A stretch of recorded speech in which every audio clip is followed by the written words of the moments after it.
पर पग धर धर,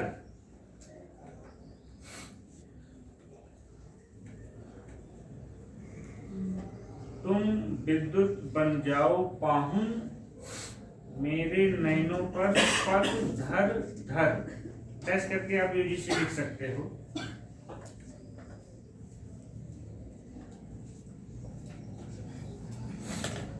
अगला, अर्चना की आरती सी,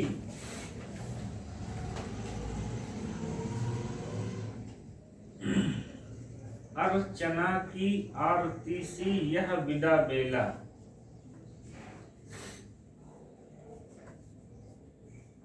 आपको याद हो हमने इनके जो अंतिम कविता संग्रह लिखवाए थे, क्या था? अग्निपथ करके क्या था? अग्निरेखा। अग्निरेखा। अग्निरेखा में एक कविता आई थी, यह विदा की बेला। उसी कविता की लाइन है ये। आपको लिखना है रविंद्रनाथ के महाप्रयाण पर, मतलब रविंद्रनाथ टैगोर की मृत्यु पर यह कविता लिखी गई थी। एक ही लाइन। हाँ, एक ही लाइन है। अर्चना की आरती सी यह विदा बेला, डैश करके आप लिखिए रविंद्रनाथ के महाप्रयाण पर या मृत्यु पर। इतना लंबा महाप्रयाण न लिखना चाहो तो, रविंद्रनाथ की मृत्यु पर। चलिए अगली पंक्ति, प्रसिद्ध पंक्ति है, तोड़ दो यह क्षितिज में भी,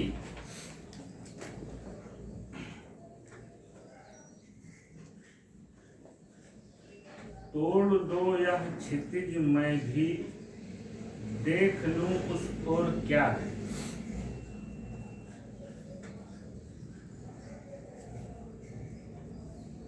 तोड़ दो यह क्षितिज में भी, देख लूं उस ओर क्या है।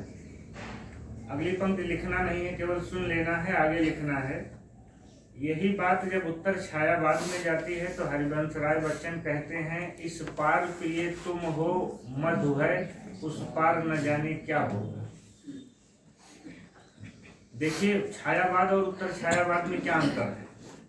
सीधा सीधा कवि कहता है कि इस पार प्रिय तुम हो, मधु है, उस पार न जाने क्या होगा।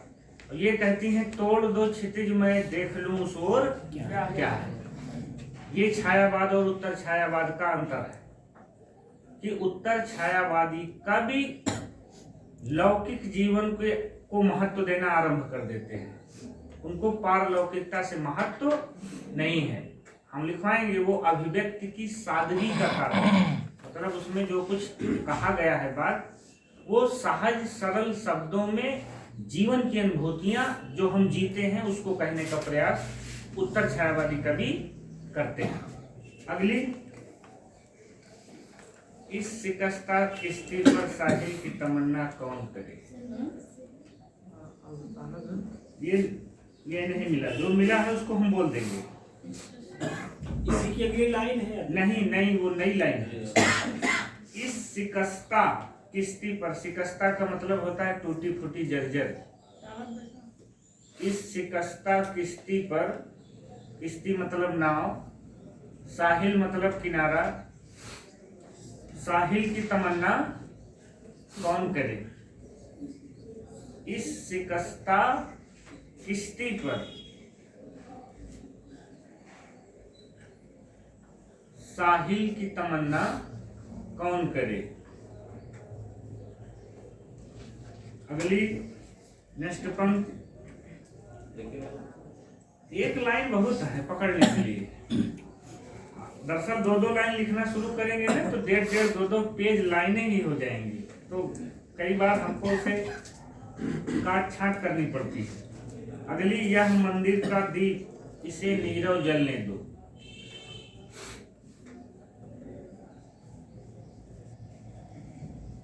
यह मंदिर का दीप इसे नीरव जलने दो, डैश करके दीप शिखा। खास करके आप 9th से लेके एमए तक की अगर किताबें हों तो उन किताबों में जितनी कविताएं संकलित हैं उनको पढ़ो और उनको ये जरूर देखो कि वह हैं कहाँ से। मतलब ये जरूर देख लो कि वो कहाँ से ली गई है। वो एक आपका एडवांस प्रश्न हो जाएगा। एक छोटा सा निबंध है, ईर्ष्या तू न गई मेरे मन से। इसको पूछ लें तो सब बता लोगे, लेकिन इसको ये पूछ लिया जाए कि उनके किस निबंध से संकलित है, तो आधे लोग गड़बड़ हो जाएंगे। वो उनके अर्धनारी स्वर से, और जो रचना जहां से रहती है उसके नीचे वो चीज लिखा रहता है कि ये पल्लव से है, ये गुंजन से है, ये कामायनी से है, ये शक्ति पूजा से है, ये बेला से है। लेकिन हम लोग वहां तक जाना मतलब जाते नहीं। ये कह लीजिए कि अगर कविता पढ़ भी लिए तो ये नहीं देखे कि ये किस रचना से है।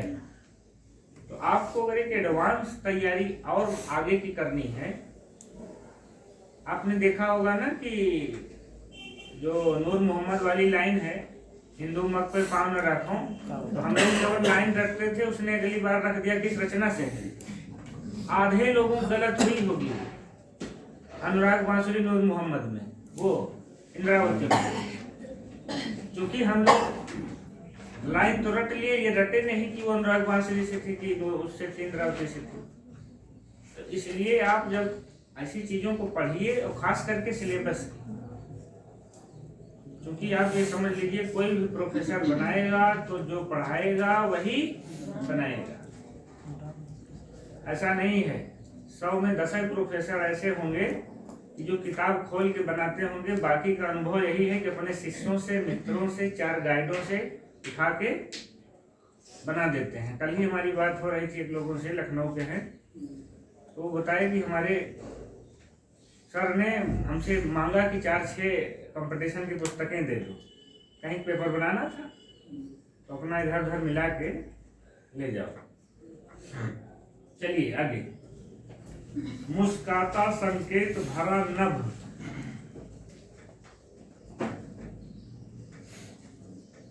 क्या प्रियतम आने वाले हैं?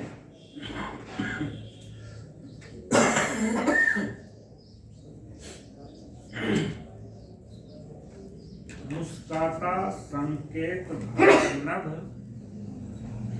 क्या प्रियतम आने वाले हैं?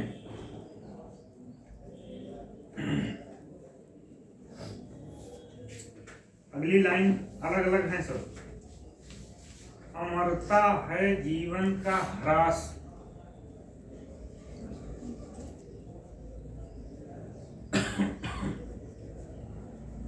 अमरता है जीवन का ह्रास, मृत्यु जीवन का चरम विकास।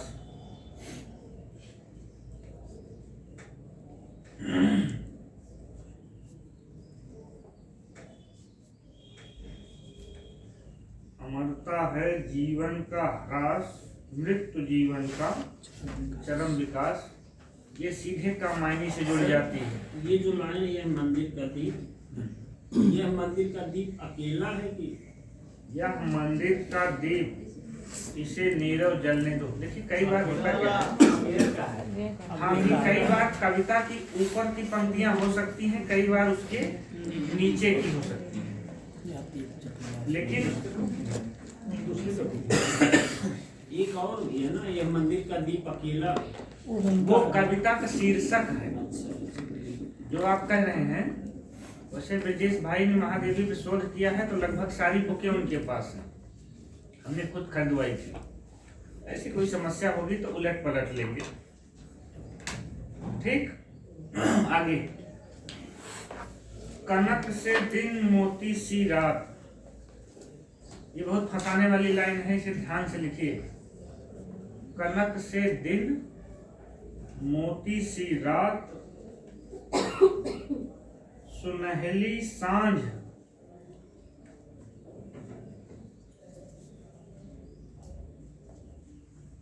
गुलाबी प्रात।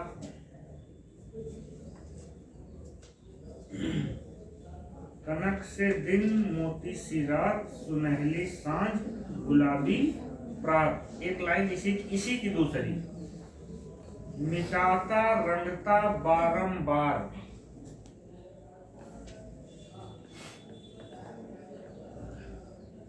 कामा लगाइए। मिटाता रंगता बारंबार, कामा के बाद कौन जग का यह चित्राधार। अब आप चित्राधार आएगा तो आधे लोग जयशंकर प्रसाद पे चले जाएंगे, इसीलिए हमने कहा थोड़ा इस लाइन से सावधान रहिए। आगे नई लाइन, मेरे बिखरे प्राणों में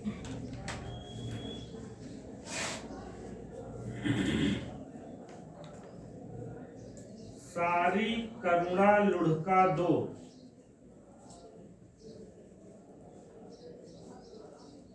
मेरे बिखरे प्राणों में सारी करुणा लुढ़का दो। अगली लाइन इसी की, मेरी छोटी सीमा में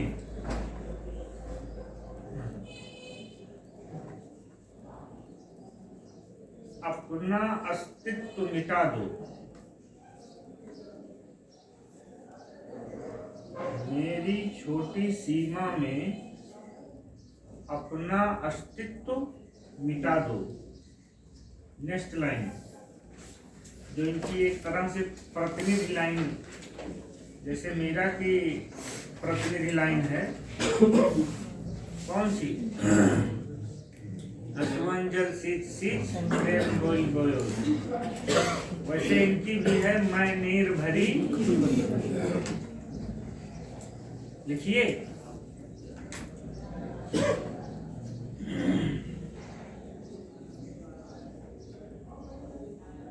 मैं नीर भरी, लेकिन वैसी ऐसी वैसी बदली नहीं, दुख की बदली। बदली की विशेषता ही है कि वह अपने आप को समाज के लिए समर्पित अपने अस्तित्व को मिटा देती। बादल कहीं बनता है और बरस कर नष्ट हो जाता है। एक लाइन घनानंद की याद नहीं आ रही, घनानंद भी बादल से कहते हैं, याद नहीं आ रही, बड़ी अच्छी लाइन थी। नहीं वो नहीं, उसमें वो जल बादल को, बादल से कहते हैं कि आप जग के जो है निस्वार्थ से अपने अस्तित्व को मिटाते हो, वो खारे जल को आप मीठा बनाते हो, उसी सवैये की लाइन है। वहां में पढ़ाया था, अभी याद नहीं आ रही। इसकी एक लाइन और लिख लीजिए, स्पंदन में चिर निस्पंद बसा। उसी की अगली लाइन है, मैं नीर भरी दुख की बदली, स्पंदन में चिर निस्पंद बसा। इसमें विरोधाभास है, देखो, एक तरफ कह रहे हैं कि स्पंदन और दूसरी तरफ चिर निस्पंद बसा, तो दोनों एक साथ नहीं हो सकता, इसमें विरोधाभास अलंकार हो गया। इसी में थोड़ा सा आगे और है, क्रंदन में आहत विश्व हंसा।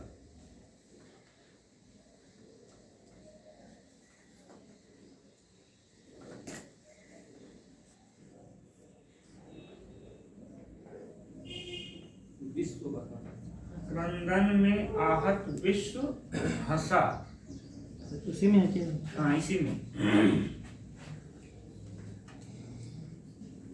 अगली पंक्ति नेक्स्ट, मेरे बंधन आज नहीं प्रिय।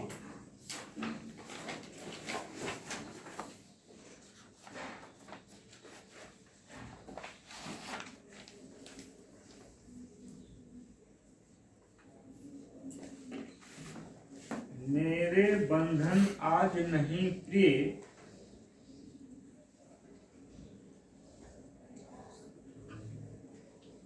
संस्कृत की कड़ियां देखो। संस्कृति दिखने में नया, चलने में खोटा। संस्कृति मतलब दंत सा रहेगा दोनों में।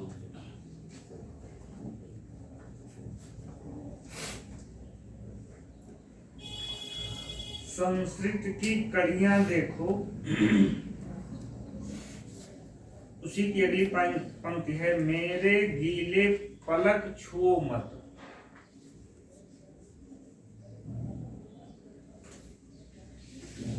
मेरे गीले पलक छुओ मत, मुरझाई कलियां देखो। इस पे मुझे एक बड़ी अच्छी लाइन उनकी याद आ गई, इन्हीं की। इन्होंने श्रृंखला की कड़ियां में कहा है, अच्छा ईमानदारी से बताइए कितने लोगों ने श्रृंखला कड़ियां पढ़ी है? हाथ उठाओ। पूरी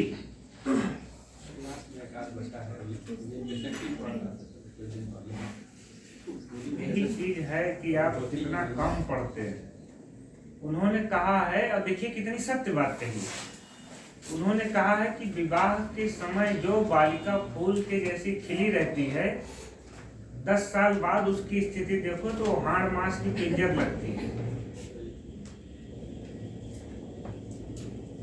उसी में उन्होंने कहा है कि विवाह के समय जो बालिका 20 साल 18 साल जो भी उनके समय में जो भी चलता हो, आज के समय में भी देख लीजिए कि जो फूल सी खिली रहती है, 10 साल बाद वो हाड़ मांस का पिंजर नजर आती है। और कितनी सत्य बात है। इसलिए अभी नहीं, परीक्षा है तो अभी नहीं, हम नहीं कहेंगे, लेकिन हाँ परीक्षा निकल जाए तो आपको श्रृंखला की कड़ियां, पतली सी किताब है, आपको उसे जरूर पढ़ना चाहिए। आगे चलो। कैसे कहती हो सपना है,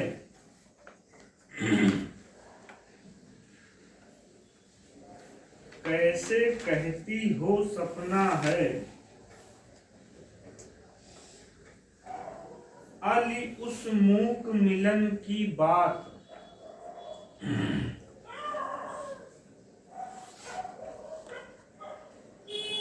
कैसे कहती हो सपना है, अली उस मूक मिलन की बात। आखिरी पंक्ति है इनकी, रूपस तेरा घन केश पास, रूपस तेरा घन केश पास। अगर इतनी लाइन दे देगा तो कौन सा अलंकार होगा, अभी हम बाद में पूछते हैं। श्यामल श्यामल कोमल कोमल, रूपस तेरा घन केश पास, श्यामल श्यामल कोमल कोमल, लहराता सुरभित केश पास।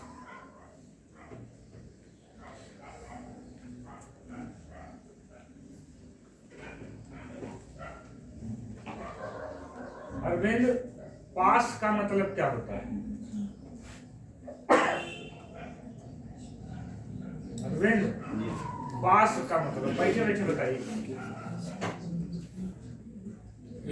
राजीव, फंदा। पास का मतलब फंदा। कहते हैं कि जुल्फों के बंधन में, लहराता सुरभित केश पास। पूरी पंक्ति में मानवीकरण अलंकार है, लेकिन अगर रूपस तेरा घन केश पास पे लेंगे तो इतने पे रूपक होगा, इतने पे रूपक, पूरे पे मानवीकरण। तैयार रहते, मतलब तैयार रहिए कि क्या बन सकता है, क्या चल सकता है। अब महादेवी वर्मा समाप्त हो गई। अगले के पास कोई दिक्कत कहीं कुछ छूटा? आगे चलें। चलिए, डॉक्टर राम कुमार वर्मा।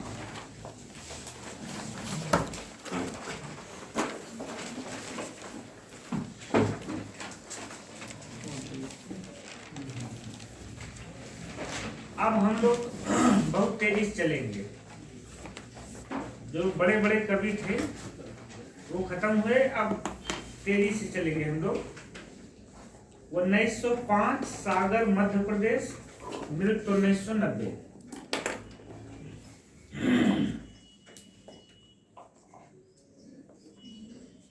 1905 से 1990 सागर मध्य प्रदेश। ये तुम्हें पता कर लो। कहाँ हुई थी। ना पता कर पाओ तो संस्कृत विभाग में उनकी पुत्री टीचर थी, उनसे मिल लो, वो बताएंगे पिताजी उनके कहाँ हुई थी। ठीक, रचनाएं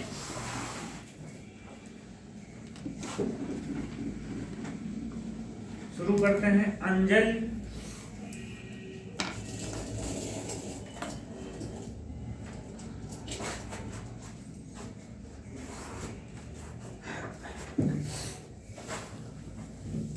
(1924), अभिशाप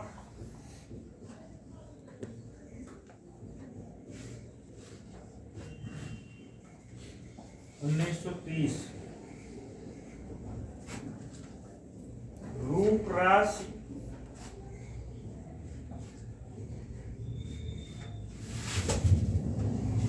(1931), चित्ररेखा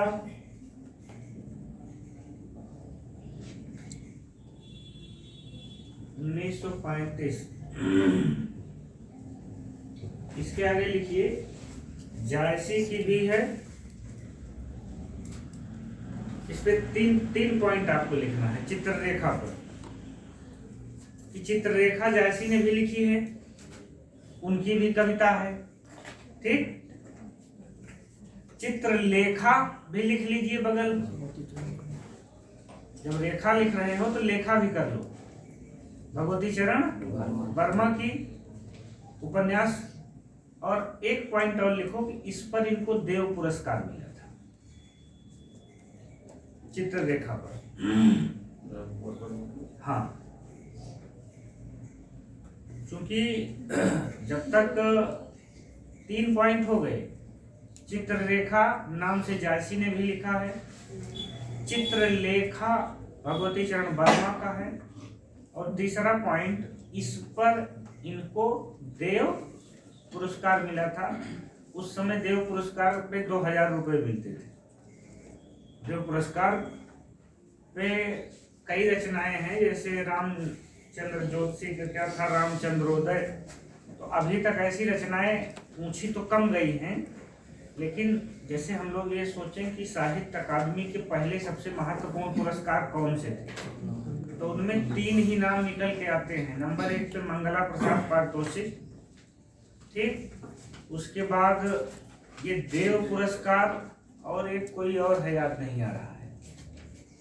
यही 2-3 पुरस्कार थे जो साहित्य अकादमी के पहले साहित्य के क्षेत्र में सबसे ज्यादा महत्वपूर्ण माने जाते थे।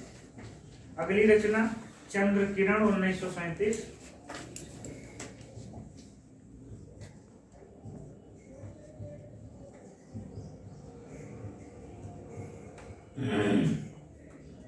संकेत 1939।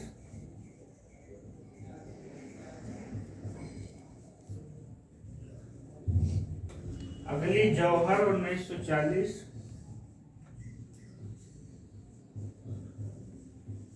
मुझे याद आ रहा है श्याम नारायण पांडे की जौहर। आगे लिख लीजिए, मैंने लिखा नहीं लेकिन आप लिख लीजिए।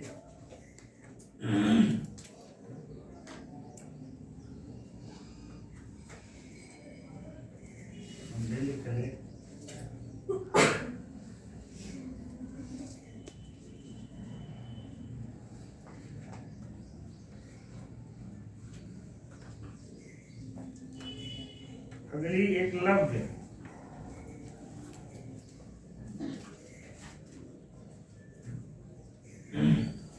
(1958). इनकी सबसे ज्यादा पूछी जाने वाली रचना में ये है।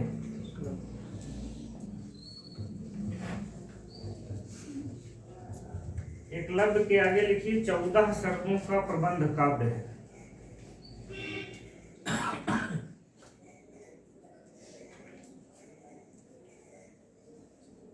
एकलव्य 14 सर्गों का, चाहे महाकाव्य या प्रबंध काव्य जो भी मिल जाए,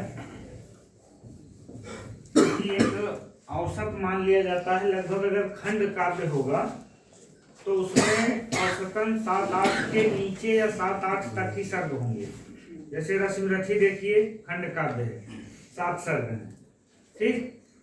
और मिलन पथिक और मानसी, मुझे सर्ग तो नहीं मालूम है, लेकिन 10 सर्ग के ऊपर नहीं होंगे, एक औसत में बता रहा हूँ। और महाकाव्य में अगर हम लोग देखें तो साकेत में 12 हैं, ठीक, प्रिय प्रवास में 17 हैं, कामायनी में 15 हैं। तो एक औसत जो है, हम एक मतलब कोई व्यवहारिक निर्णय नहीं कर रहे हैं, लेकिन खंड काव्यों में 10 के नीचे सर्ग और लगभग महाकाव्यों में 10 के ऊपर। हालांकि आचार्य विश्वनाथ ने स्पष्ट लिखा है कुछ, उसमें मुझे इस समय याद नहीं आ रहा है कि खंड काव्य में कितने सर्ग होने चाहिए। उन्होंने बिल्कुल बताया है कि महाकाव्य में कम से कम इतने सर्ग होने चाहिए। उसको अगर संस्कृत वाले हों तो खोजे कुछ उसमें। अगला लिखिए निशीथ।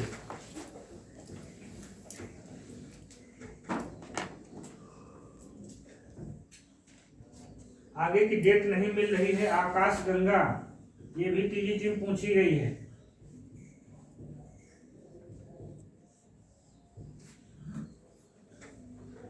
उत्तरायण, ये भी पूछी जाएगी।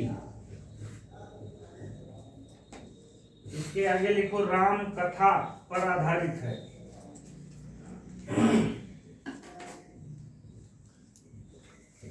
चंद्र किरण,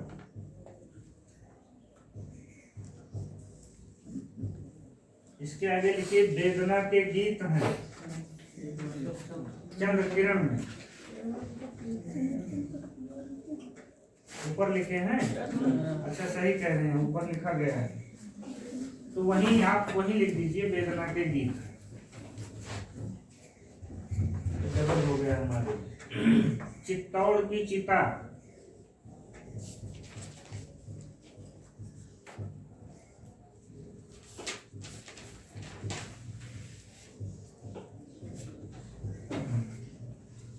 वीर हमीर,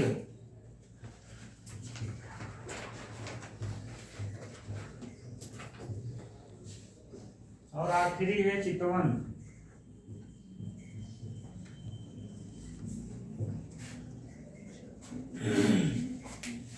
वीर हमीर के आगे केवल ये लिख लीजिए या प्रबंध काव्य।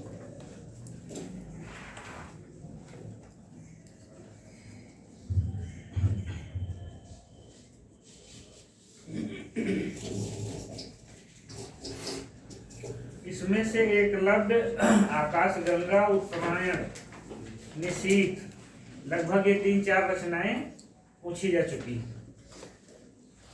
ठीक, इन पर केवल हमने 3 पॉइंट लिखा है।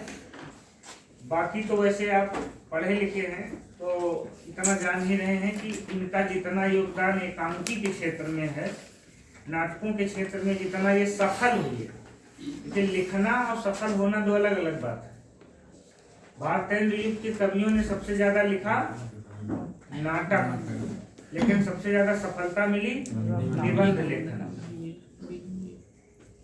ये सारी चीजें लिखवाई गई हैं, लेकिन ये है कि अब अलग बात है कि समय पे आपको याद ना आए। लिखवाया है हमने, रामविलास शर्मा कथन लिखवाया है, ठीक, कि सबसे ज्यादा उन लोगों ने लिखा निबंध जरूर है, लेकिन सफलता वो सारी नाटक, लेकिन सफलता सबसे ज्यादा मिली है निबंधों में। तो ये एक ही व्यक्ति के साथ अलग अलग होता। उलट लीजिए प्रसाद को, उन्होंने जरूर कहानी लिखा, उपन्यास लिखा, नाटक लिखा, लेकिन सबसे ज्यादा सफल हुए कविता में। एक ही व्यक्ति, बहुत कम ऐसे व्यक्ति हैं कि जो अगर कई विधाओं में लिखें तो सब में एक समान सफल, ठीक। तो इसीलिए इनका ज्यादा मतलब एक तरह से हिंदी एकांकी के जनक माने जाते हैं ये। तो इनके हिस्से का बहुत सारा मैटर एकांकी और नाटक पे चला जाएगा। यहाँ केवल 3 पॉइंट है, लिखिए। इन पर कबीर की रहस्यवादी भावना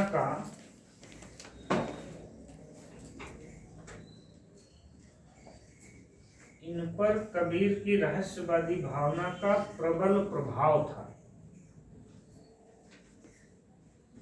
अब यहाँ नहीं लिखवा रहे हैं, या आप लिख भी सकते हैं कि कबीर का रहस्यवाद, इन्होंने पुस्तक भी लिखी है। वो आलोचना में हम लोग लिखते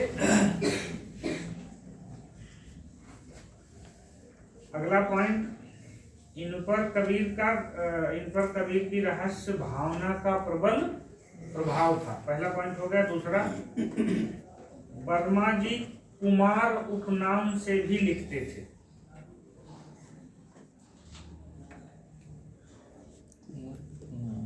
वर्मा जी कुमार उपनाम से भी लिखते थे।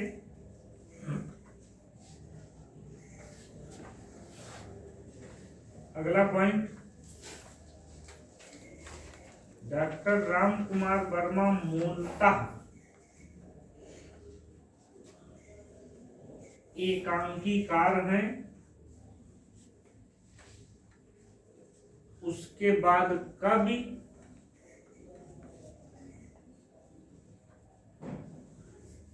मूलतः एकांकीकार हैं, उसके बाद कवि और सबसे अंत में आलोचक।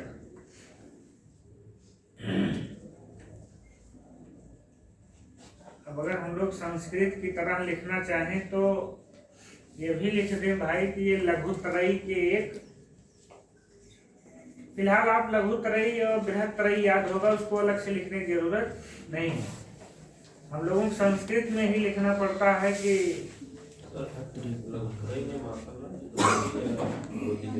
दोनों मिलते हैं, लेकिन अधिकांश जो है भगवती चरण वर्मा, राम कुमार वर्मा, महादेवी वर्मा, भगवती चरण वर्मा।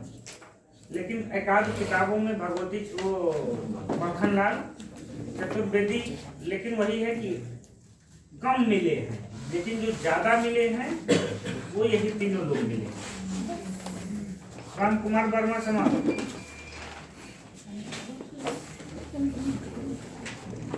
छोटा छोटा जल्दी जल्दी लिखने हैं। मोहनलाल महतो वियोगी, इनकी सब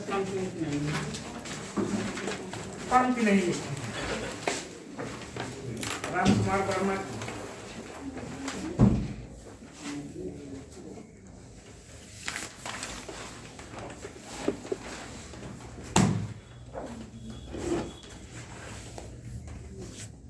मोहनलाल महतो वियोगी 1899 से 1990।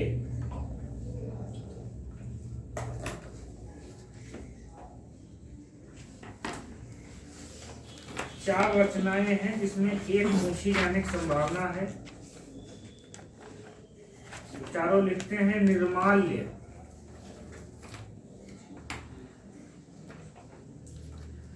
एक तारा, कल्पना,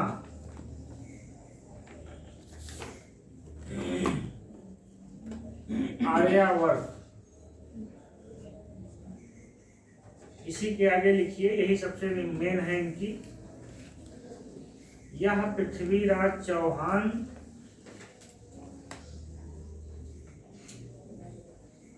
यह पृथ्वीराज चौहान और मोहम्मद गोरी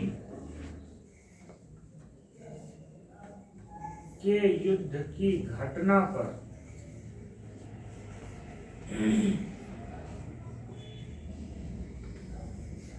युद्ध की घटना पर 13 सर्गों में रचित, 13 सर्ग को अंडरलाइन कर लीजिएगा। 13 सर्गों में रचित श्रेष्ठ ऐतिहासिक प्रबंध काव्य है।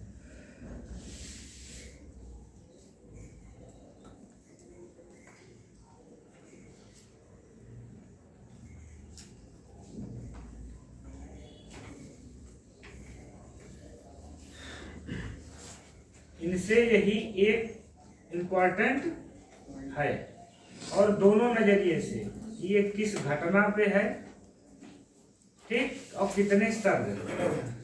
तीन प्रश्न बन सकते हैं कि आर्यावर्त किसका है, इसमें किसके युद्ध का वर्णन है, और वह कितने सर्गों पर आधारित है। एक और बनेगा कि यह खंड काव्य है कि प्रबंध है, मुक्तक है।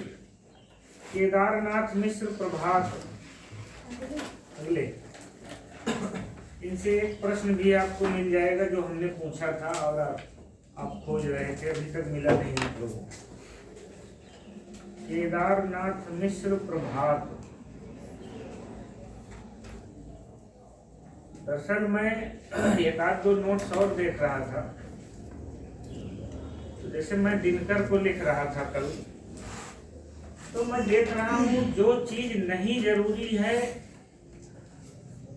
या अगर उसे आप कहिए जरूरी भी कहिए, तो वो किताब का पर्याय नहीं हो सकती। जैसे रेणुका लिख रहे हो, तो अगर रेणुका में कोई खास बात है तब रेणुका के सामने लिखा जाए, वरना आप नोट्स को किताबों का पर्याय मत समझिए। किताबें किताबें हैं और नोट्स नोट्स हैं। नोट्स उस पूंजी के समान, गड़े धन के समान होता है जो आपत्ति विपत्ति के समय निकाला जाता है, और किताबें सदाबहार है। नोट्स आप परीक्षा के समय पढ़िए, बाकी समय किताबों का सहारा लीजिए। इसलिए मैंने देखा कि दिनकर के दिवाकर सर का नोट्स था, तो दिनकर की रचनाओं पर हर रचना के बारे में उन्होंने 3 लाइन 4 लाइन 6 लाइन हर रचना के बारे में लिखा है। मैं उसमें पढ़ रहा हूं कि मुझे कुछ खास तो लगे जो पूछा जाने योग्य हो। बाकी इसीलिए उनमें वो लोग शायद ये कहते हों कि आप मेरा नोट्स पढ़िए, गारंटी है। लेकिन मैं उलट के, परीक्षा के समय जरूर आप मेरा नोट्स पढ़िए, लेकिन बाकी समय किताबें पढ़िए, अगर अपने को आप बेहतरीन विद्यार्थी बनाना चाहते हैं। क्योंकि आपत्ति के समय वाला धन हर समय काम नहीं आएगा, ये जान लीजिए। इसीलिए हम इतना, जितना मुझे लगता है कि ये पूछा जाएगा उतना ही नोट करता हूँ, वरना फिर वो पोथी नहीं रह जाएगी, वो पोथा हो जाएगा। जैसे विवेक शंकर वाली किताब है, तो उसे आप नोट्स नहीं कह सकते। तो नए लोगों को तो कतई नहीं पढ़ना चाहिए विवेक शंकर, क्योंकि वो नोट्स नहीं रह जाती थे और ना किताब रह जाती है। तो आपको बीच में ऐसी जगह पे लाके छोड़ देगी। अब उन लोगों ने लिखवा दिया कि चित्राधार जयशंकर प्रसाद का पहला काव्य है। अब कैसे नया व्यक्ति होगा तो वो तो कहेगा कि नहीं, चित्राधार तो उनका पहला है। और सही बात है, बच्चन सिंह के दूसरा इतिहास में उन्होंने लिखा है कि चित्राधार पहला है। तो हम लोग तो मतलब नए लोग रहेंगे तो उनको समझाने में तो फिर समस्या खड़ी हो जाएगी कि बच्चन सिंह का आधुनिक इतिहास पढ़ लो, तो फिर बच्चने में लड़ाई करो कि आधुनिक में क्या था और दूसरे में क्या हो गया। चलिए, जो क्वेश्चन एक दिन हमने पूछा था कि कामायनी की घटना का हूबहू अनुकरण किस रचना में हुआ है, यही सवाल आपसे किया था, उसका उत्तर अब मिलेगा। देखिए, ऋतंभरा नहीं, रचनाएं, हाँ रचनाएं। पहली रचना लिखिए ऋतंभरा। यही है जो जिसको हम लोग तलाश रहे थे, वो यही है। इसके आगे लिखिए, इसमें कामायनी की कथा का, या उलट के आप लिख सकते हैं यह भी जल प्लावन की घटना पर है। इसमें कामायनी की कथा का पूर्ण अनुकरण है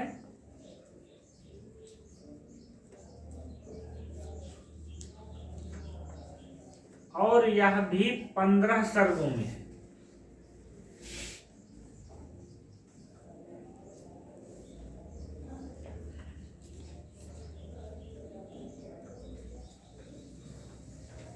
जैसे मोहनलाल महतो में आर्यावर्त था, वैसे केदारनाथ मिश्र प्रभात में ऋतंभरा है। अगली रचना कर्ण।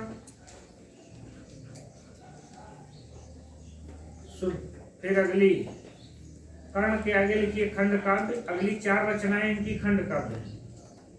कर्ण, शुभ्रा,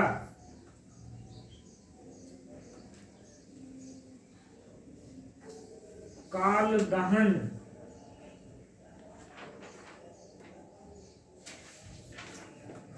तप्त गृह, ये चारों प्रबंध का अब आप प्रबंध भी लिख सकते हैं, मैंने लिखा है खंड काव्य। कर्ण, शुभ्रा, काल दहन और तप्तगिरी, ये चारों खंड काव्य हैं। दो और हैं, कैकेयी,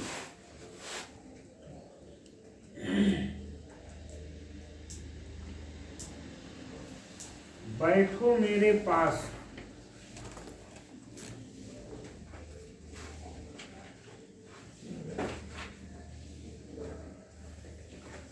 अगले कवि हैं गोपाल करण सिंह नेपाली।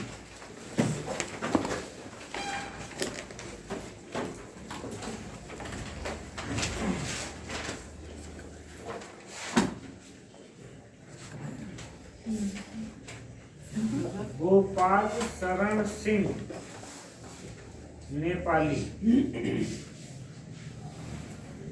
रचनाएं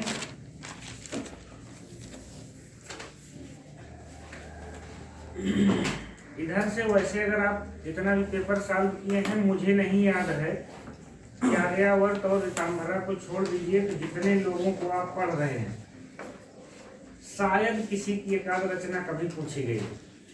लेकिन चूंकि ये छायावाद के उस हिस्से का प्रतिनिधित्व करते हैं कि जब जयशंकर प्रसाद भी लिख रहे थे और ये लोग भी लिख रहे थे, लेकिन इनकी कविता में वो आग नहीं थी जो लोगों को आकर्षित कर सके। रीतिकाल में हजारों लोगों ने लिखा, लेकिन वो चीज कोई नहीं लिख पाया जो बिहारी ने पकड़ा। एक ही समय में बहुत लोग होते हैं, लेकिन सबके अंदर वो आग नहीं होती जो लोगों को जोड़ सके। तो ये बुझी हुई आग वाले हैं, थी इनमें भी, लेकिन उसमें तेज कम था। नहीं, जैसे मत लगाइए। पंछी रचनाएं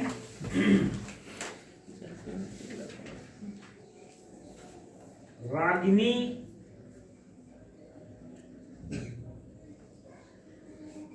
उमंग,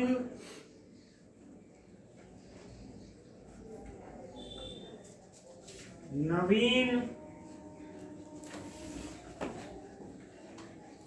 रिमझिम, माधवी। माधवी से एक रचना याद आ गई, भीष्म साहनी की माधवी, मुआवजे आलमगीर, रंगे बसंती चोला। लिख सकते हैं आगे, भीष्म साहनी का नाटक भी है।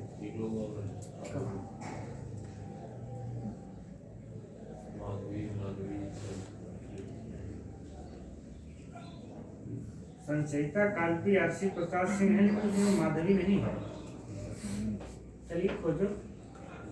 हाँ, मानवी इन्हीं वही है, यही है माधवी, मानवी, संचयिता।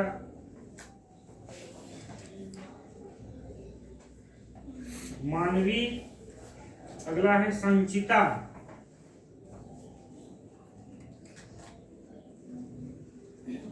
ज्योतिषमती,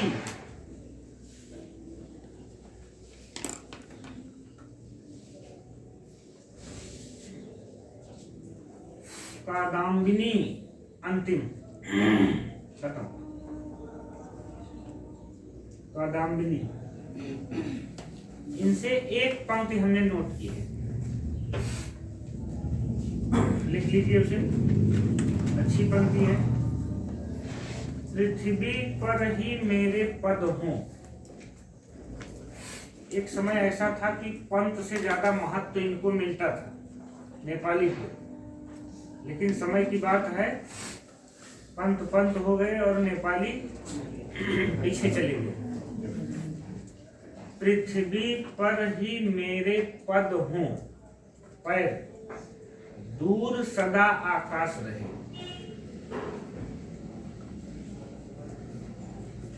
शुक्ल की में 452 पे है ये।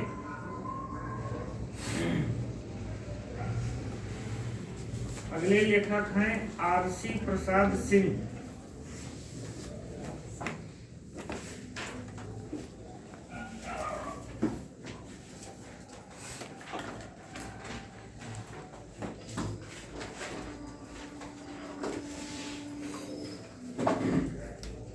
रचनाएं। पहली रचना है कलापी। कलापी मतलब मोर। अर्थ भी जानो। कलापी डेट इसमें लगभग सबकी मिल गई है 29। संचयिता 42।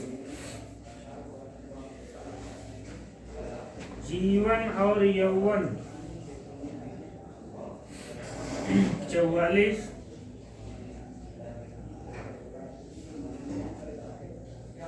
नई दिशा 44। 5 जन्म 1945। प्रेम गीत 45। अंतिम है वीर कुंवर सिंह।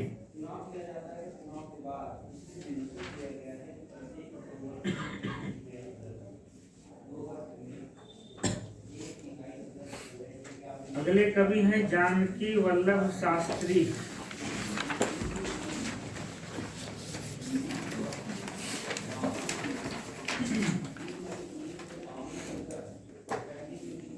जल्दी से इन लोगों को खत्म करके सीधे चलते हैं माखनलाल पे, राष्ट्रीय सांस्कृतिक का विधारा। 4 रचनाएं हैं रूप अरूप। जानकी वल्लभ शास्त्री की 4 रचनाएं हैं। शिप्रा, रूप अरूप। एक ही में दूसरा हाँ नहीं, एक साथ ही। रूप डैश लगा के अरूप। शिप्रा, शिप्रा शायद किसी नदी का नाम है।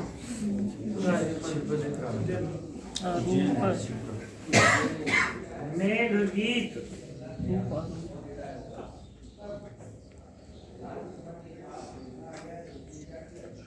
आखिरी है अवंतिका।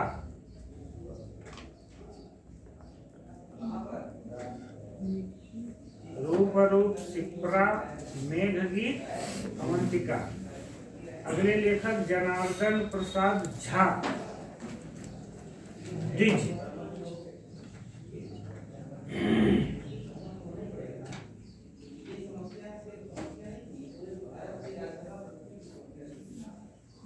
द्विज से कुछ पूछ लिया जाए।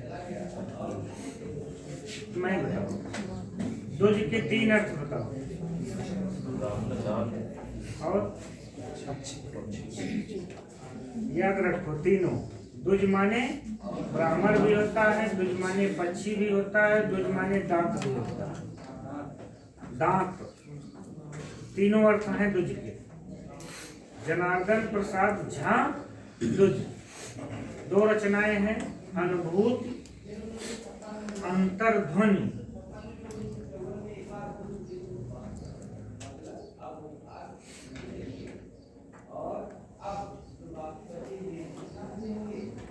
अगले लेखिका हैं सुमित्रा सिन्हा।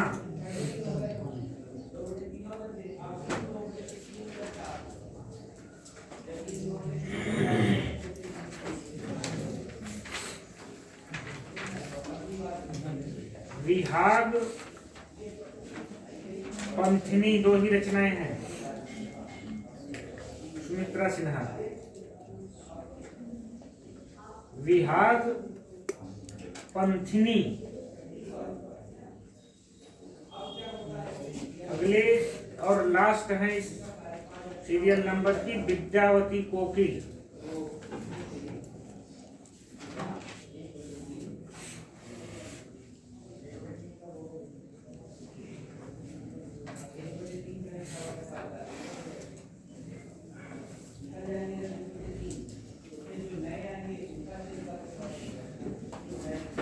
अंकुरिता,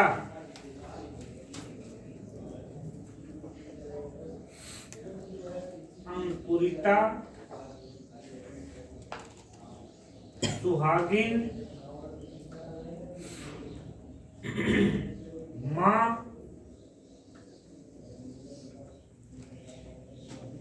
आरती। फिर इसमें बता दें हम कि मेरे हिसाब से आर्यावर्त और ऋतांभरा ही ऐसी रचनाएं हैं जो पूछी जाने योग्य हैं। बाकी पढ़ते समय आप इनको पढ़ते हुए चले जाइए, लेकिन आप ये मत प्रयास करिए कि मुझे विद्यावती कोकिल की चारों याद हो, मुझे केदारनाथ मिश्र प्रभात की सारी याद हो। लेकिन सर टेस्ट में यही सब दे देंगे। अरे तुम 2020 मैच पे काहे भरोसा कर रहे हैं? जिस दिन वनडे फाइनल होगा उस दिन जीतो। नहीं सर, टेस्ट टेस्ट नहीं, नहीं सर। उसको मिलाने में दे दें, इससे सही रहेगा। लेकिन फैक्ट दे देते हैं तो कभी ना पूछ ही लेना, पूछ ही जाएगा। ठीक है, जिसको समस्या है अगला पेपर वही बना देगा, हम उसको भी देखते हैं वो कितना फैक्ट बनाता है। नहीं सर, चर्चित रचनाएं जैसे पूछने से ये होता है कि सब बार बार जो गलतियां होती हैं, इसीलिए सब टेस्ट दे दिया जाता हर है। बार कोशिश यही रहती है, और जब भी चाहे गिरी जी बनाए चाहे सुधीर बनाए, ठीक। हर बार मेरा जो इन लोगों से अनुरोध रहता, निर्देश रहता है कि हमेशा चर्चित चीजें ही रखने का प्रयास किए। और जब हम पेपर बनाएंगे या बनाते थे तो हम 4 पे चारों ऑप्शनवा ऐसा रखते थे कि जिसमें 4 प्रश्न हो जाए, जो आपका गलत हो ना वो भी आपका एक प्रश्न है। पेपर ऐसा होना चाहिए कि जिसमें जो गलत हो वो भी आपको सिखाए और जो सही हो वो भी आपको सिखाए। कोशिश यही रहेगी। देख रहे हैं, ये लिखना पढ़ना अगर बंद कर दे तो हम ही बनाए, लेकिन अब दोनों काम बंद नहीं हो सकता। नहीं सर, पेपर ठीक बनता है, लेकिन जैसे 10-15 क्वेश्चन आप डालिए उलझाने वाले, बाकी सर लगभग 125 में 100 तो बचते हैं जो लगभग ही पूछे हाँ, हैं। आप ये कहिए कि 125 में 100 न कर पाने का दुख होता है। नहीं सर, उसकी बात नहीं है सर। उसमें सर लगभग जितना पेपर हुआ है उठा के देखा जाए, जितना सर हुआ है 50% क्वेश्चन ऐसे हैं कि जो नहीं कभी कहीं पूछे गए। अच्छा चलिए, पिछले वाले के बारे में शायद ऐसा नहीं है, क्योंकि हमने उनको स्पष्ट, सुनिए पहले, स्पष्ट गिरी जी से कहा था कि केवल आप ये करिए कि सारी पुस्तकें उठा लीजिए, रीतिकाल से जितने प्रश्न आए हैं वही उठा के रख लो। तो आप उस पेपर पे आप ये फार्मूला लागू नहीं कर सकते कि 50% प्रश्न। नहीं सर, ये उसके बड़े आदि काल में सर हम। चलिए, आपके सुझाव अच्छे हैं, आगे इन सुझावों पर ध्यान दें। कोई दिक्कत नहीं सर, तो सीखने को मिलेगा ही। नहीं, आप अगर हम लोगों की कमियां नहीं बताओगे तो हम लोग उसमें सुधार कैसे करेंगे? बड़ी अच्छी बात है। आपको अगर पेपर में ये समस्या लगती है तो आप बताइए, हम उसको सुधार के लिए। बढ़ई जब लकड़ी का बेड बनाता है ना, तो पहले वो देखता है जिधर गड़बड़ रहता है उधर रंदा चलाता है, उधर छील के सीधा कर देता है। तो हम लोग भी, आप उठाइए, देखिए जिधर गड़बड़ हो उधर हम लोग रंदा चला देंगे। आप उसके लिए टेंशन न लीजिए। मामा भी कुछ बोल रहे हैं। मामा दो लोग लगते हैं चलाने में। भूल गए मामा की वो नई टेक्नोलॉजी है, पुरानी टेक्नोलॉजी में अकेले ही आदमी करता था। ठीक, हर बार 2 लोग नहीं मिलेंगे मदद करने के लिए, काम अकेले ही करना पड़ेगा, जैसे परीक्षा। चलिए आगे, राष्ट्रीय सांस्कृतिक काव्य धारा।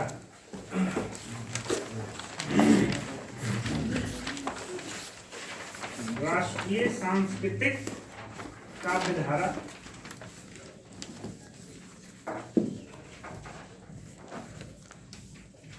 और उसमें पहले कवि फिर हैं माखनलाल चतुर्वेदी।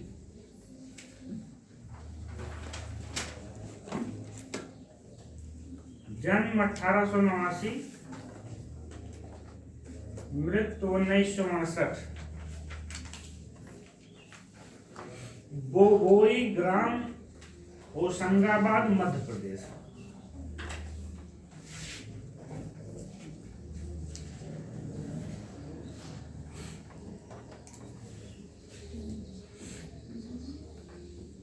जन्म 1889, मृत्यु 1962, बोबोई ग्राम, होशंगाबाद, मध्य प्रदेश। सर ये जो राष्ट्रीय सांस्कृतिक काव्य धारा आता है, हम्म। ये छायावादोत्तर में आता है क्या? नहीं भाई, उसी में आता है। ये छायावाद के पैरेलल समानांतर है। देखो, इनका जन्म, जयशंकर प्रसाद का जन्म, राम नरेश त्रिपाठी का जन्म एक 1889। हमने एक किसी का नोट्स देखा था, उसमें वर्गीकरण किए थे छायावाद, तो छायावादी क्या, और मतलब उसमें फिर छायावाद और छायावादोत्तर में बांट दिए।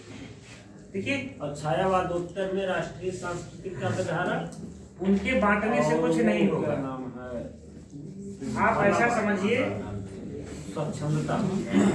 देखिए कुछ हद तक इनकी हिम किरीटनी पहली रचना 1941 में आती है। छायावादोत्तर नहीं, उत्तर छायावाद। देखिए उसमें है क्या, हम इस सवाल पे आएंगे। आपके 1935 में मधुशाला भी आ जाती है, 1935 में सरोज स्मृत भी आती है, 1935 में कामायनी भी आती है। आप ये केवल समझने का प्रयास करिए कि किसी भी समय में, आज भाजपा की सरकार है तो क्या कांग्रेस, बसपा, सपा की विचारधारा नहीं चल रही है? चल रही है ना। तो साहित्य में भी कोई एक धारा जब मुख्य हो जाती है तो अन्य धाराएं गौण जरूर होती हैं, नष्ट नहीं होती। तो सांस्कृतिक काव्य धारा और हालावाद ये छायावाद के लगभग समानांतर चलती है। यही हम भी जानते हैं। 1907 में बच्चन का भी जन्म होता है, 1907 में महादेवी वर्मा का भी जन्म होता है। आप देखिए, 1930 में निहार आती है, 1935 में मधुशाला आती है। तो उस समय छायावाद अपने चरम पर था। बस ये कहा जा सकता है कि जो, अब एक सवाल आपके मन में या हमारे मन में या सबके मन में उठेगा कि जब ये समानांतर थी तो छायावाद को महत्ता क्यों मिली, सबसे मुख्य धारा क्यों हो गई? उसका एक सीधा सा उत्तर है कि तत्कालीन सामाजिक जन जीवन के मनोभावों की जितनी व्यापक अभिव्यक्ति छायावादी काव्य में है, न उतनी राष्ट्रीय सांस्कृतिक काव्य धारा में है और न हालावादी। कामायनी का जो दर्शन है, राम की शक्ति पूजा की जो साधना है, वो हरिवंश राय बच्चन और माखनलाल चतुर्वेदी किसी में नहीं मिलती। शक्ति की करो मौलिक कल्पना जैसी पंक्तियां किसी में नहीं है। तो जो समाज के सबसे ज्यादा हिस्से का प्रतिनिधित्व करेगा, सरकार वही तो बनाएगा। इसके ज्यादा सांसद विधायक हों। तो कामायनी, राम की शक्ति पूजा ऐसी रचनाएं थी जो समाज के सबसे ज्यादा हिस्से के मनोभावों के हिस्से को कवर करती, इसलिए वो धारा सबसे महत्वपूर्ण धारा हो गई। और उसी के साथ चलने वाली ये धाराएं उससे पिछड़ गई। वरना छायावाद की लघुतरई बृहत्तरई बनाने की क्या जरूरत पड़ती? और अगर बढ़ती ही तो इनको लघुतरई में क्यों डाला जाता, अगर इनके भाव इतने थे? क्योंकि सांस्कृतिक काव्य धारा का मतलब ये है कि इन्होंने भारत के सांस्कृतिक गौरव को और देश प्रेम को केवल विशेष रूप से रखा है। जब आप शुक्ल जी को पढ़ते हो तो शुक्ल जी ने कबीरदास की आलोचना क्यों की है? कहते हैं इनके यहाँ ज्ञान और भक्ति तो मिल जाता है लेकिन कर्म नहीं मिलता। कर्म की प्रेरणा कबीरदास नहीं दे पाते और यही कमी सूरदास में है। भक्ति मिल जाएगी, ज्ञान मिल जाएगा, लेकिन वो भी कर्म के हीन है। और यही ज्ञान, भक्ति और कर्म तीनों गोस्वामी तुलसीदास में मिलती है। इसीलिए गोस्वामी तुलसीदास सबसे भारी सिद्ध होते हैं सारे लोग। वो लाइन आप याद करिए कि ज्ञान के बिना अंधा है, भक्ति के बिना हृदयहीन है, लूला लंगड़ा है। ठीक, तो लाइन याद करिए। तो जिसमें ज्ञान, भक्ति और कर्म तीनों का समन्वय मिला वो भारी हुआ कि जो एक एक पक्ष पकड़ा है, जिसमें तीनों ना, तो वो इसीलिए वहां गोस्वामी की भारी हुई। और यही चीज यहाँ वीर रस भी है, देश प्रेम भी है, श्रृंगार भी है, करुणा से आह्लादित रचनाएं मेरी दुखी जीवन की कथा रही, अर्थात यहाँ संपूर्णत्व है। इसीलिए छायावाद सबसे महत्वपूर्ण काव्य धारा अपने समय में सिद्ध हो गया। आप अब इस सवाल पे किसी के कहने से मत जाइए। जब छायावाद और छायावादोत्तर की बात होती है तो जब छायावादोत्तर का मतलब होता है सीधे प्रगतिवाद और परियोगवाद। जैसे 36 में छायावाद खत्म होता है वैसे 36 से 42 तक प्रगतिवाद। देखिए हमेशा होता क्या है मुझे दिनकर का कथन, सॉरी नगेंद्र का कथन नहीं याद आ रहा है कि प्रगतिवाद जो है छायावाद के भस्म से पैदा हुआ है। तो हमेशा एक आंदोलन दूसरे आंदोलन के बीच से ही निकलता है। दूसरे आंदोलन के जैसे मतलब भारतेंदु युग से द्विवेदी युग निकला, वैसे द्विवेदी युग से छायावाद निकला, वैसे छायावाद से प्रगतिवाद निकला, वैसे प्रगतिवाद से प्रयोगवाद निकला। तो एक आंदोलन में जब कमियां आ जाती हैं तो जो नई विचारधारा नई सोच वाले होते हैं वही जब अपने को उससे अलग करते हैं, कुछ नया करते हैं, तो उसे ही नया नामकरण दे दिया जाता है। आप समझने की कोशिश करिए। आदिकाल 325 साल का, रीतिकाल 325 साल का, सॉरी भक्तिकाल, रीतिकाल 200 साल का, आधुनिक काल शुक्ल जी के अनुसार बता रहा हूं 84 साल का, भारतेंदु युग 25 साल का, द्विवेदी युग 18 साल का, छायावाद युग 18 साल का, प्रगतिवाद युग 36 से 42, ज्यादा से ज्यादा 4 इधर और 2 उधर 6 साल का, 42 से 54 12 साल का नई कविता। ये क्या बता रहा है सब? जैसे जैसे ज्ञान विज्ञान तकनीक संचार के साधन बढ़ रहे हैं वैसे वैसे आंदोलनों की समय सीमा घट रही है। जो आंदोलन पहले 100 साल में होते थे आज वो 100 दिन में हो जाते हैं। एक वीडियो सोशल मीडिया पे डाल दीजिए, अगले 2 दिन में आप पूरी दुनिया में फेमस हो जाएंगे। वरना नाचते गाते रहो यहीं, आपका पूरा गांव भी नहीं जानेगा कि ये नाचने वाला आदमी है।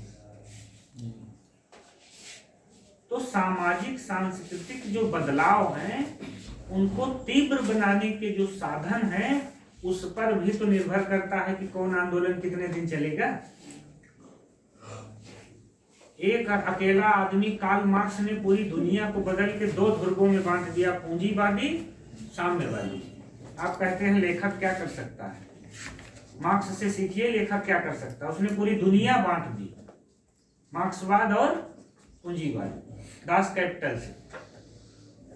तो लेखक में अकबर इलाहाबादी को वो याद है कि नहीं? न खींचो कमानों को न तीर निकालो, जब तोप मुकाबिल हो तो अखबार निकालो। जो काम ये सब नहीं कर पाते ना वो काम अखबार कर देता है। चलिए बहुत समझ लिए, आया कुछ समझ में मामला? जी सर। कि क्यों छायावाद के बाद इनको अलग मतलब इनके पैरेलल होते हुए भी इनको बाद में स्थान दिया जाता है। ठीक,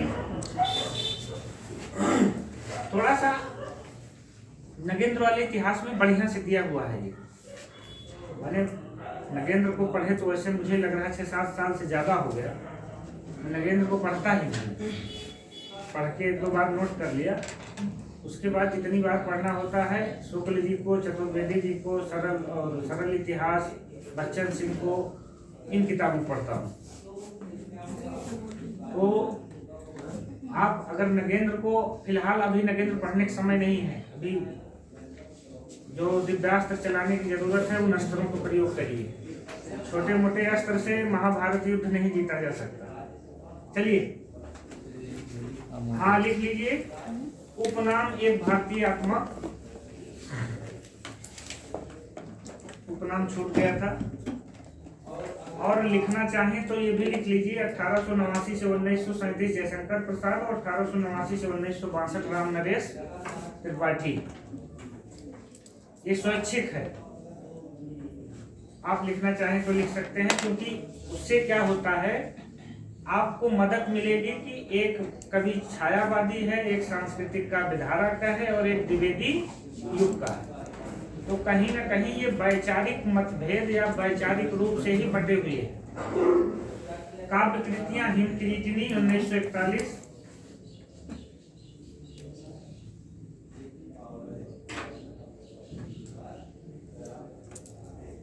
आगे लिखिए। इसमें प्रसिद्ध कविता जवानी इसी में है।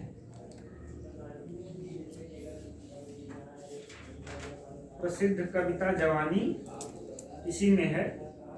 जवानी की 2 पंक्तियां हैं, लेकिन हम बाद में लिखेंगे। अगली पंक्ति हिम तरंगिणी, आबलिक हिम तरंगिणी।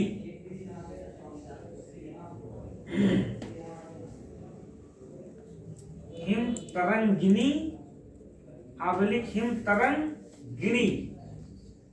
तरंगिणी के नीचे नगेंद्र लिख दो और तरंगिणी के नीचे बच्चन।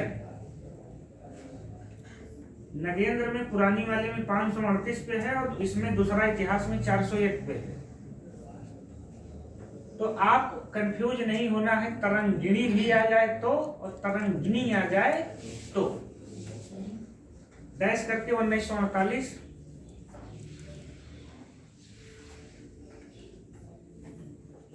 आगे लिखिए। इसी रचना पर सन 1955 में प्रथम साहित्य अकादमी पुरस्कार मिला।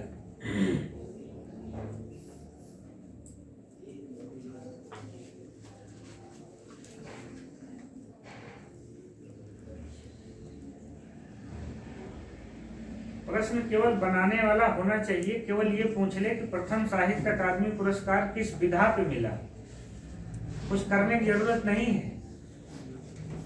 आधे लोग फिसलेंगे, बस खाली आप ये मत पूछिए कि किस रचना पे मिला, आप उसे ये कर दीजिए किस विधा पे मिला। कौन सी पहली कहानी पे मिला, कौन से पहले उपन्यास पे मिला, कौन से पहली आत्मकथा पे मिला, कौन से पहले इतिहास पे मिला। सवाल है, सवाल है। शुक्र मनाओ हम बना नहीं रहे हैं।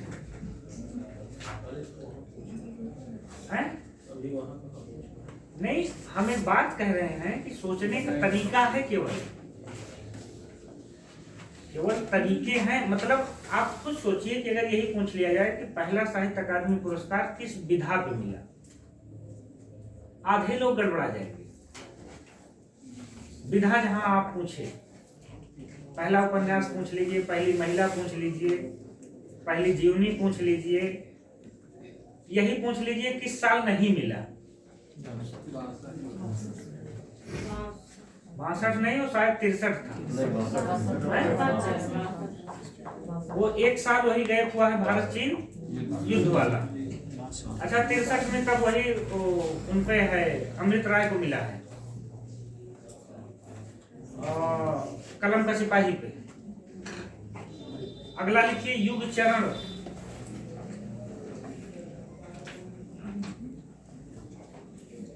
युग चरण के आगे क्या लिखेंगे? आगे लिखिए इनकी सबसे प्रसिद्ध कविता पुष्प की अभिलाषा इसी में है। और ये बहुत महत्वपूर्ण है, ये जान लीजिए। ये तो सब रट के बैठे हो कि मुझे तोड़ लेना बन माली उस पथ पे तुम देना फिर, लेकिन है कहां से? युग चरण से। अम्बरीश त्रिपाठी कहाँ चले गए आज? संघ के कार्यक्रम में। अच्छा, समर्पण अगली।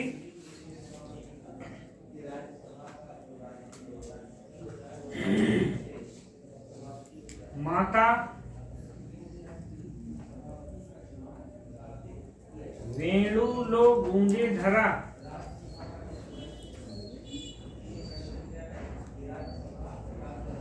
वेणु लो गूंजे धरा। अगली रचना नेट में पूछी गई है, कैदी और कोकिला।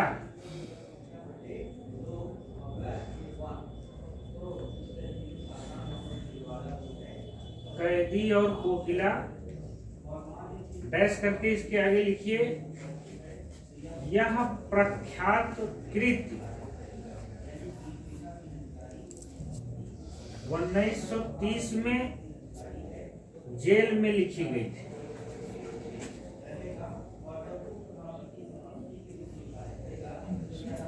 यह प्रख्यात कृति 1930 में जेल में लिखी गई थी। अगला लिखिए, कैदी का घर।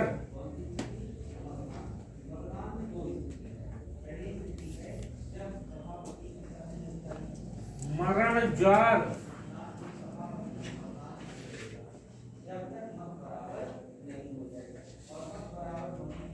बिजुली काजल आंज रही।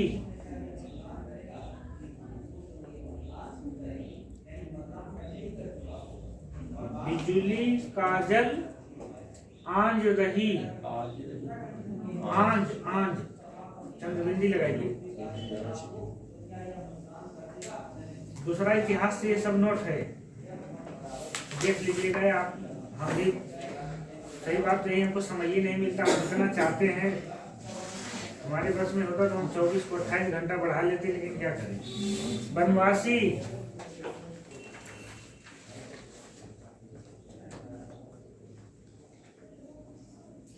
चेतावनी। पत्नी। पत्नी के आगे कुछ लिखेंगे, जैनेन्द्र की कहानी है।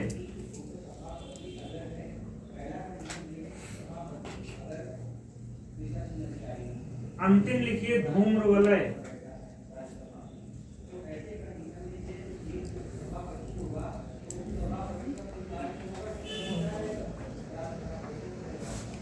धूम्रवलय 1981 लिखिए। उसके आगे लिखिए, यह मरणोपरांत प्रकाशित हुआ।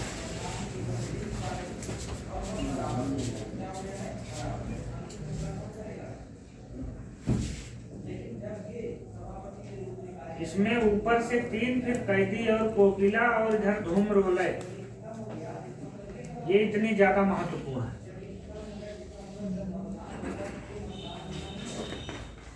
चलिए, अन्य तत्व चाहे हेडिंग डालिए न डालिए, सीधे लिखिए।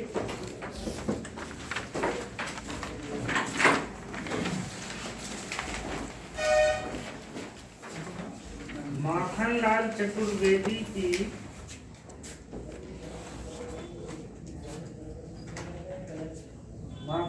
चतुर्वेदी की आरंभिक रचनाएं। ये प्रश्न बहुत पूछा जाता है, एकदम मतलब इसे यूनिवर्सल क्वेश्चन समझिए इनका। एक भारतीय आत्मा उपनाम से प्रकाशित होती थी।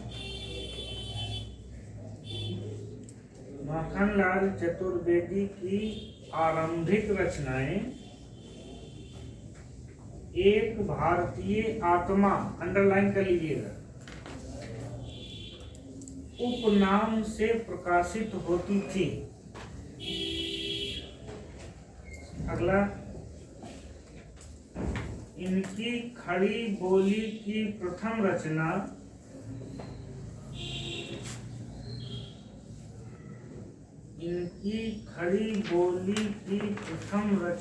है डैश करके, हे प्रशांत तूफान हिये। हे प्रशांत तूफान हिये, कैसे कहूँ समाजा।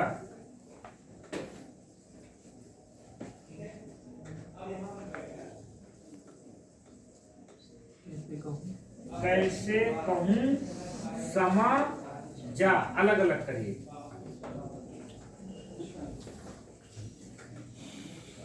अगला, माखनलाल जी ने, चतुर्वेदी भी लिख सकते हैं, लेकिन माखनलाल जी ने प्रभा, प्रताप,